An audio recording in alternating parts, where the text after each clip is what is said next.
LIC agent ಆಗಿರ್ತಾರೆ, ಅವ್ರದ್ದು LIC insurance policy ಇರುತ್ತೆ, ನಾನು ಕೊಡಿಸ್ತೀನಿ ಅಂತ ಹೇಳ್ಬಿಟ್ಟು ಇವ್ರನ್ನ ಕರ್ಕೊಂಡು ಹೋಗ್ತಾರೆ ಬ್ಯಾಂಕ್ಗೆ in the year 2000. And he opens a joint account and she says that she went to the account, she signs on the papers but she doesn't know. To the bank, not to the account. I mean, sorry Manoj, she went to the bank but she does not know on what papers she has signed there. A joint account is opened and then he says ಅದಾದ್ಮೇಲೆ 4,50,000 ಒಂದು 3 lakhs ಒಂದು check, 1,50,000 ಒಂದು check insurance ಇಂದ ಬರುತ್ತೆ, ಅದನ್ನ ಕೊಡಿ ನಾನು withdraw ಮಾಡಿ ನಿಮ್ಗೆ ಡೆಪಾಸಿಟ್ ಮಾಡ್ತೀನಿ ಅಂತ ಹೇಳಿದ್ದಾರೆ. ಅದನ್ನ ತಗೊಂಡಿದ್ದಾರೆ, ಅದಾದ್ಮೇಲೆ ಡೆಪಾಸಿಟ್ ಮಾಡಿದ್ದಾರೆ, ದುಡ್ಡು ಕೊಟ್ಟಿಲ್ಲ. 2006 ಅಲ್ಲಿ ನಾನು ಪೊಲೀಸ್ ಕಂಪ್ಲೇಂಟ್ ಕೊಡ್ತೀನಿ, ಪೊಲೀಸ್ ಅವ್ರು ಇವ್ರನ್ನ ಕರೆಸ್ತಾರೆ, ಪೊಲೀಸ್ ಸ್ಟೇಷನ್ ನಲ್ಲಿ ಒಂದು ಬಾಂಡ್ ಎಕ್ಸಿಕ್ಯೂಟ್ ಮಾಡ್ತಾರೆ, ನಾನೇ ಯೂಸ್ ಮಾಡ್ಬಿಟ್ಟಿದ್ದೀನಿ, 7 ಲಕ್ಷ ರೂಪಾಯಿ ನಾನು ರಿಟರ್ನ್ ಮಾಡ್ತೀನಿ, ಪ್ರತಿ ತಿಂಗಳು ಇಷ್ಟಿಷ್ಟು ಅಮೌಂಟ್ ಕೊಡ್ತೀನಿ ಅಂತ. That is exhibited as exhibit P1, that is marked as exhibit P1, my lords. And then my lords, 2 checks are given, she says 3 lakh ಒಂದು, 1,50,000 ಒಂದು, ಅದು ಎಕ್ಸಿಬಿಟ್ P2 and P3. ಅದಾದ್ಮೇಲೆ 1,20,000 ತನಕ ಒಂದು 6,000, 6,000, 30,000 ಹಂಗೆ ಕೊಡ್ತಾರೆ. ಆದ್ಮೇಲೆ ಕೊಡ್ಲಿಲ್ಲ. 2009 ಅಲ್ಲಿ ನಾನು ಕಂಪ್ಲೇಂಟ್ ಕೊಟ್ಟಿದ್ದೀನಿ for cheating that he is induced in. She has also filed a suit for recovery of money, my lord. She has got a decree in her favor, my lord. My lords, if 7 ಲಕ್ಷಕ್ಕೆ ಬಾಕಿ ಇನ್ನೇನ್ ಬಾಕಿ ಇದ್ರು ಅದಕ್ಕೆ interest ನ 18% ಹಾಕಿ ನಾಳೆ ಬೆಳಗ್ಗೆ ದುಡ್ಡು ಕೊಡಿ, ಜೈಲ್ ಶಿಕ್ಷೆ ತೆಗಿತೀನಿ. ಅಲ್ಲ, ಇದು ಸೂಟ್ ಆಗಿ 9 ಅಂದ್ರೆ ನಿಮ್ ಇನ್ನೇನ್ ಬೇಕು ಆರ್ಗ್ಯುಮೆಂಟ್ ಅಲ್ಲ, 9,20,000 ಆರ್ಡರ್ ಆಗಿತ್ತು, ಅದ್ರಲ್ಲಿ ಮೈನಸ್ 1,20,000 ಇಲ್ವೋ.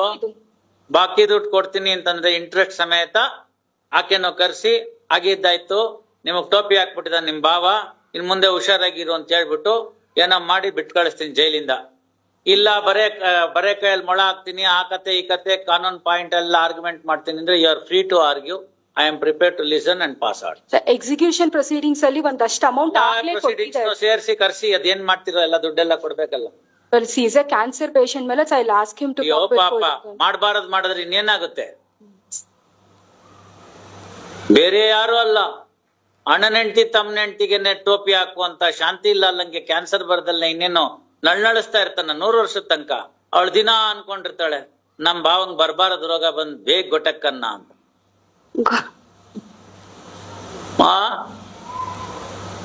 ಗಂಡ್ಸತ್ ವಿಧವೆಗೆ ಇನ್ನು ಕನ್ನಡದಲ್ಲಿ ಆಡ್ಕೆ ಮಾತಿದೆ ರೂಢಿನಲ್ಲಿ, ಅದ್ ಅನ್ಬಾರ್ದು ಅಂತ ವಿಧವೆ ಅಂತ ಯೂಸ್ ಮಾಡ್ತಾ ಇದ್ದೀನಿ. ಅಂತವ್ರ ದುಡ್ಡಿಗೆ ಟೋಪಿ ಹಾಕ್ತಾರಲ್ಲ, ಇದೆಲ್ಲ ಹಳ್ಳಿ ಕಡೆ ನೀವು ಭಾಷಣ ಕೇಳ್ಬೇಕು, ಎಂತೆಂತ ಮಾತಲ್ಲ ಅಂತವ್ರು ಬೈತಾರೆ ಅಂತ. ಅದೆಲ್ಲ ಇಲ್ಲಿ ಹೇಳಿದ್ರೆ ನನ್ ಬಾಯಿ ಕೆಟ್ಟೋಗುತ್ತೆ, ಮತ್ ಸ್ಥಾನಕ್ಕೆ ಅಗೌರವ ಅಷ್ಟೇ.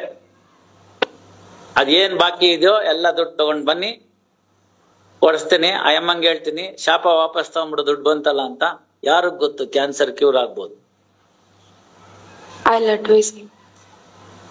ಯಾವತ್ ನಾಳೆ ಕರೆಸ್ತಿರೋ ಸೋಮವಾರ ಅವ್ರಿಗೆ ತುಂಬಾನೇ ಹುಷಾರಿಲ್ಲ.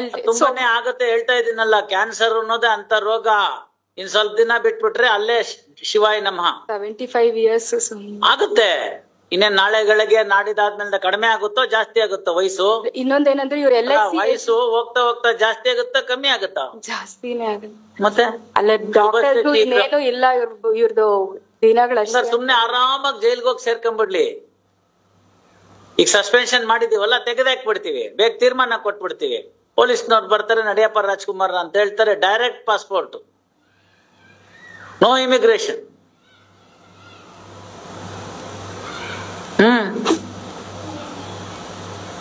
ಮಾಡ್ಬಾರದ್ ಮಾಡಿದ್ರೆ ಆಗ್ಬಾರದ್ ಆಗ್ಬಿಡುತ್ತಮ್ಮ. ಕಲಿಯುಗದಲ್ಲಿ ಕೈ ಮೇಲ್ ಫಲ ಅಂತ. ಹೌದು, ಇವ್ರು LIC ಇದಕ್ಕೆ ಕಂಪ್ಲೇಂಟ್ ಕೊಟ್ಟು ಅವ್ರ ಏಜೆನ್ಸಿ ಅದು ಏನ್ ಮಾಡ್ತಾರೆ. LIC ನನಗೆ ನಾದ್ನಿಗೆ ಬಿಡದೆ ಇದ್ದವ್ ಇನ್ನೆಷ್ಟು ಜನಕ್ಕೆ ಇನ್ನೇನೇನ್ ಟೋಪಿ ಮಾಡಿದನು? ಇಲ್ಲ ಸ್ವಾಮಿ, ಆ ತರದ್ದೇನು ಇಲ್ಲ. It's A genuine case. Joint account is open my lords without Har consent. It cannot B withdrawn.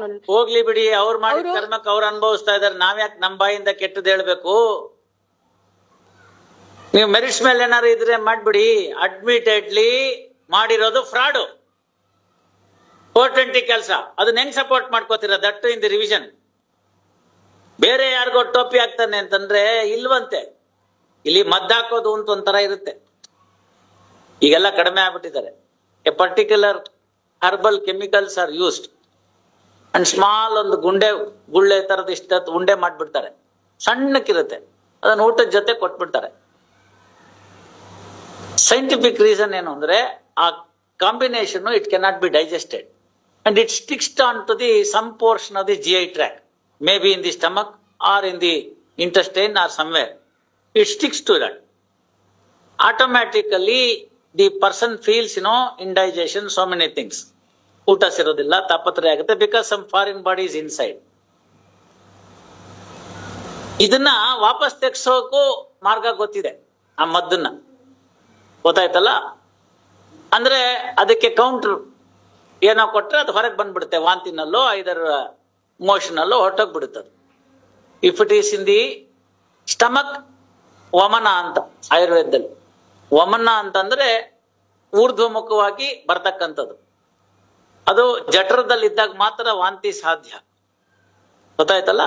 Stomach wash ಅಂತ ಇಂಗ್ಲಿಷ್ ಅಲ್ಲಿ ಕರಿತೀವಲ್ಲ, ಅದೇ, ಇನ್ನೇನು ಇಲ್ಲ. ಅದಕ್ಕೆ ವಮನ ಅಂತ. ಅಂದ್ರೆ ಅಪ್ವರ್ಡ್ ಪ್ರೆಷರ್ ಕ್ರಿಯೇಟ್ ಮಾಡ್ತಾರೆ, ಕ್ರಿಯೇಟ್ ಮಾಡಿಬಿಟ್ಟು ಹೊರಗಡೆ ಹಾಕ್ಸ್ಬಿಡೋದು, ರಿವರ್ಸ್ ರೂಟಲ್ಲಿ ಬಂದಂಗಾಗುತ್ತೆ. ಅದಿಲ್ಲದೆ ಹೋಯ್ತು ಅಂತಂದ್ರೆ it has to pass through the entire GI tract. ಮೊದಲು ಸಣ್ಣ ಕರಳಿಗೆ ಹೋಗ್ಬೇಕು, ಆಮೇಲೆ ದೊಡ್ಡ ಕರಳಿಗೆ ಹೋಗ್ಬೇಕು, ಆ ಟೈಮ್ ಎಲ್ಲ ತೆಗೆದುಕೋಬೇಕು. ಅದನ್ನ ಕೆನ್ಲಿ ಸ್ಪೀಡ್ ಇಟ್ ಅಪ್, ಬೇಕಾದಷ್ಟಿದೆ ಅದಕ್ಕೆಲ್ಲ. ಪರ್ಗೆಟಿವ್ಸ್ ಅಂತ ಕರೀತಾರೆ, ಅದನ್ನ ಕೊಡ್ತಾರೆ. ಅದು ಕೊಟ್ರೆ ಬೇಗ ಅದೆಲ್ಲ ಕ್ರಿಯೇಷನ್ ಆಗಿ ಪ್ರೆಷರ್ ಕ್ರಿಯೇಟ್ ಆಗಿ ಹೋಗಿ ಅದು ಮೋಷನಲ್ ಹೊಟ್ಟೋಗ್ಬಿಡುತ್ತೆ. ಈ ತರ ಔಷಧಿ ಗೊತ್ತಿದೆ ಅವ್ರಿಗೆ. ಈ ಮದ್ದು ಹಾಕೋದು ಕಲ್ತ್ ಬಿಟ್ಟಿರ್ತಾರಲ್ಲ, ಅದನ್ನ ಯಾರ ಮೇಲಾರು ಎಕ್ಸ್ಪೆರಿಮೆಂಟ್ ಮಾಡ್ಬೇಕಲ್ಲ. ಕಲ್ತಿರೋದು ಹೆಂಡತಿ ಆದ್ರೆ ಈಜಿಗೆ ಸಿಕ್ಕೋದೆ ಪಾಪ ಗಂಡ, ಅವನ ಮೇಲೆ ಹಾಕ್ಬಿಡ್ತಾಳೆ. ಆ ರಿವರ್ಸ್ ಪ್ರೋಸೆಸ್ ನ ಸರಿಯಾಗಿ ಕಲ್ತಿಲ್ದೆ ಹೋದ್ರೆ ಅಭಿಮನ್ಯು ಚಕ್ರವ್ಯೂಹ ಆಗ್ಬಿಡುತ್ತೆ. ಅಂದ್ರೆ ವಾಪಸ್ ತೆಗೆಯೋ ಮಾರ್ಗ. ಮಕ್ಕಳ ಮೇಲೆ ಹಾಕೋರ್ನ ನೋಡಿದೀನಿ ನಾನು. ಯಾರು ಸಿಕ್ತೆ ಹೋದ್ರೆ ಮಕ್ಕಳ ಮೇಲೆ ಹಾಕ್ಬಿಡೋದು ಅಂತ ಚಟ. ಅದು ಒಂದ್ಸತಿ ಕಲ್ತ್ಬಿಟ್ಮೇಲೆ ಮ್ಯಾಜಿಕ್ ಮಾಡ್ದಂಗೆ ಹಿಂಗ್ ಮಾಡಿ ಹಂಗ್ ತೆಗೆಯೋದು, ಹಿಂಗ್ ಮಾಡೋದು ಹಂಗ್ ತೆಗೆಯೋದು, ಹಂಗ್ ಮಾಡೋದು ಹಂಗ್ ತೆಗೆಯೋದು. You understand that? ಇವನು ಹಂಗೆ ಫ್ರಾಡ್ ನ ಮೊದಲು ನಾದ್ನಿ ಮೇಲೆ ಮಾಡಿ ಆಮೇಲೆ ಯಾರ್ಯಾರು ಮಾಡೋದು ಅಲ್ಲ, ಅವ್ರ ಏಜೆನ್ಸಿನ ಅಕೌಂಟ್ ಓಪನ್ ಮಾಡಿಸಿದಾರೆ ಇಬ್ರು. ಆಯ್ತು ಇವರೇ, ಇಲ್ಲದ ಮದ್ದಿನ ಕತೆ ನಾವ್ ಯಾಕೆ ಹೇಳ್ತೀವಿ? First person to be duped was sister in law. ಬೇಕಾಗಿತ್ತ? ಆನ್ ದಿ ಕಾಂಟ್ರರಿ ಹೆಂಗಿರ್ಬೇಕಮ್ಮ, ಹೆಂಗಿರ್ಬೇಕು? ಆಕೆ ಗಂಡ ಅಂದ್ರೆ ಇವಳಿಗೆ ಸಿಬ್ಲಿಂಗು, ಅವನ್ ಸತ್ತೋಗ್ಬಿಟ್ಟಿದ್ದಾನೆ.